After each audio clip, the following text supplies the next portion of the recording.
Assalamualaikum warahmatullahi wabarakatuh. Yang terhormat Bapak Muhammad Mufti Al-Anam, selaku dosen pengampu mata kuliah studi Al-Quran dan Hadis. Perkenalkan, nama saya Madinatul Ilma dari kelas Hukum Tata Negara 1D. Di sini saya akan menyampaikan materi hadis maudhu dan permasalahannya. Rincian materi yang akan saya sampaikan yaitu yang pertama, pengertian hadis maudhu, yang kedua, awal mula munculnya hadis maudhu, yang ketiga, faktor penyebab pemalsuan hadis, yang keempat, kriteria hadis maudhu, yang kelima, upaya menghilangkan hadis palsu. Kemudian yang terakhir yaitu kesimpulan. Materi pertama yaitu pengertian hadis maudhu. Secara bahasa, hadis maudhu berarti meninggalkan, menggugurkan, dan memalsukan. Sedangkan menurut istilah, hadis maudhu adalah sesuatu yang dinisbahkan kepada Rasulullah SAW dengan cara mengada-ngada dan dusta. Di dalam penggunaan masyarakat Islam di negara kita, hadis maudhu disebut juga dengan nama hadis palsu. Selanjutnya yaitu materi yang kedua, awal mula penyebab munculnya hadis maudhu. Terdapat beberapa faktor penting kenapa munculnya pemalsuan hadis. Yang pertama yaitu karena perselisihan politik. Hal ini merupakan penyebab dasar terjadinya pendustaan atas Rasulullah. Selain itu, awal mula munculnya pemalsuan hadis juga karena adanya ateisme, fanatisme terhadap ras, pemimpin, atau negeri, serta menganggap remeh perkara mengenai keutamaan amal, motivasi, serta ancaman. Materi yang ketiga yaitu faktor penyebab pemalsuan hadis. Yang pertama, pertentangan politik dalam pemilihan khalifah. Kedua, adanya kesenjangan dari pihak lain untuk merusak agama Islam. Yang ketiga, mempertahankan mazhab dalam masalah fikih dan kalam.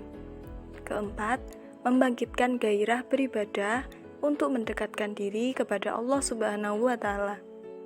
Yang kelima, menjilat para penguasa untuk mencari kedudukan dan hadiah.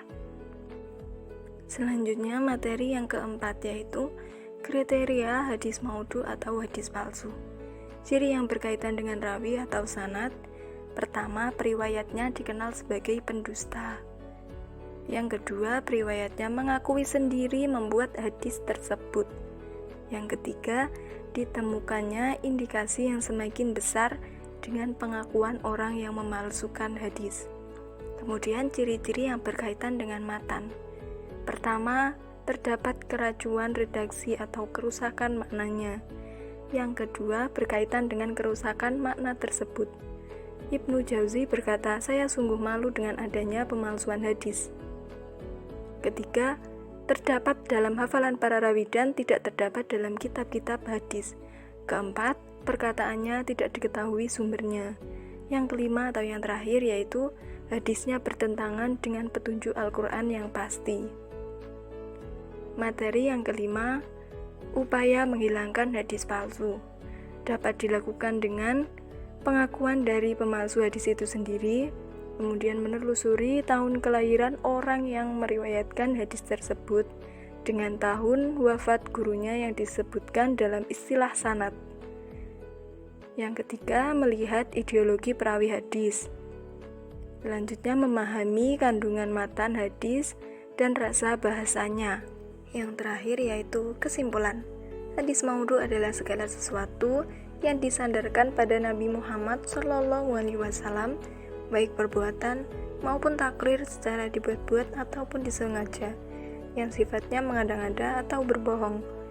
Tegasnya, hadis maudhu adalah hadis yang dibuat-buat.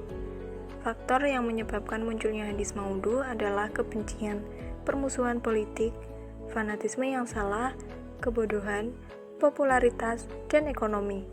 Hadis maudhu memiliki ciri-ciri yaitu perawinya pendusta, pengakuan dari pembuatnya, terdapat kekacauan lafaz dan makna, bertentangan dengan akal sehat, bertentangan dengan Al-Quran dan hadis yang sahih, mutawatirnya menyalahi sejarah, dan kaidah hukum yang disepakati oleh para ulama.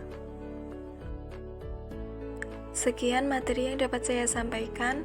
Terima kasih atas perhatiannya, dan mohon maaf apabila ada kekurangan.